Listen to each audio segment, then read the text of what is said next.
Hi everyone, welcome to our new video. ഇന്നത്തെ video it's been a long time since ഉപയോഗിച്ച് എങ്ങനെ ഇംഗ്ലീഷിൽ സംസാരിക്കാം എന്നാണ്. ഇറ്റ്സ് ബീൻ എന്നിവിടെ ഉദ്ദേശിക്കുന്നത് ഇറ്റ് ഹാസ് ബീൻ എന്നുള്ളതിൻ്റെ ഷോർട്ട് ഫോമാണ്.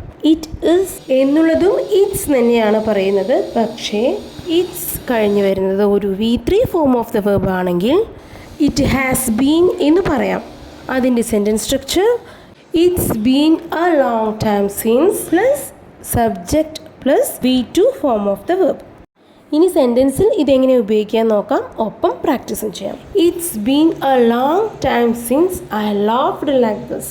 പഴയ കൂട്ടുകാരൊക്കെ കാണുമ്പം ഒന്ന് ഒത്തുകൂടിയാൽ ഒരുപാട് ചിരിയും ബഹളവും ഒക്കെ ആയിരിക്കും ആ ഒരു സിറ്റുവേഷൻ. അപ്പോൾ നമ്മൾ പറയാറുണ്ട്, ഇതുപോലെ ചിരിച്ചിട്ട് ഞാൻ കുറേ നാളായി അല്ലേ. അപ്പോൾ നമുക്കിങ്ങനെ പറയാം, it's been a long time since I laughed like this. Please repeat, എൻ്റെ കൂടെ പറയൂ. It's been a long time since I laughed like this. ഇത്രയും നല്ല സ്വാദുള്ള ഭക്ഷണം കഴിച്ചിട്ട് എത്ര നാളായി എന്ന് പറയുന്നൊരു സിറ്റുവേഷനിൽ ഇങ്ങനെ പറയാം, it's been a long time since I ate such a delicious food. It's been a long time since we met. ഞങ്ങൾ കണ്ടുമുട്ടിയിട്ട് എത്ര നാളായി. എങ്ങനെ പറയാം?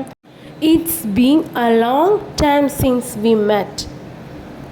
എത്ര നാളായി നമ്മൾ സംസാരിച്ചിട്ട്. എങ്ങനെ പറയാം? It's been a long time since we talked. It's been a long time since we talked. ഞങ്ങൾ ഒരുമിച്ചിരുന്ന് സിനിമ കണ്ടിട്ട് എത്ര നാളായി. എങ്ങനെ പറയാം? It's been a long time since V watched A movie together. It's been a long time since we watched a movie together. ഇതുപോലുള്ള sentence നിങ്ങൾക്കും ഉണ്ടാക്കി നോക്കാം. എന്നിട്ട് കമൻറ്റ് ചെയ്യാൻ മറക്കരുത്. അപ്പോൾ ഈ ഒരു വീഡിയോ യൂസ്ഫുൾ ആയെങ്കിൽ ഷെയർ ചെയ്യുക, ഇഷ്ടമായെങ്കിൽ ലൈക്ക് ചെയ്യുക. And please subscribe English with Jo YouTube channel. Thank U.